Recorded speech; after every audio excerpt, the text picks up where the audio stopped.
Child welfare groups are calling for more transparency from the state government about its handling of children in state care.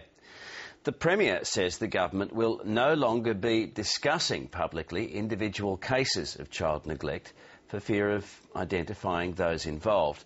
But as Anna McDonald reports, child advocates suspect the government's motives. The Victorian Premier knows the state's handling of children at risk is a matter of great public interest, but in an unprecedented move, he says the government will no longer be discussing individual cases of neglect. I've gone to the trouble of looking at the legislation and satisfying myself, and it is quite clear that no information which might tend to identify a child under protection of human services can be revealed.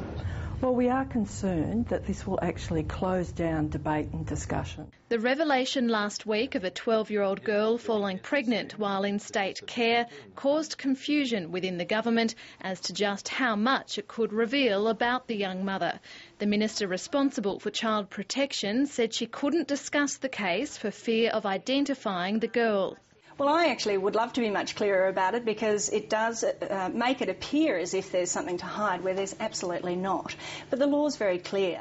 The government denies it's trying to protect itself from scrutiny by refusing to detail individual cases of neglect.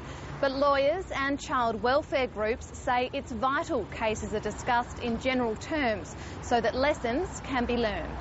You don't necessarily have to state that child A is in care or not in care. What you do have to state is what happened to child A and how the system either served child A or failed child A. It may be a strategy that they're electing to use, but it's not a strategy that we think at the core is at the best for everybody or in the best interests of children. Those interests will be addressed in the state's Protecting Vulnerable Children inquiry. Submissions close in 10 days. Anna McDonald, ABC News, Melbourne.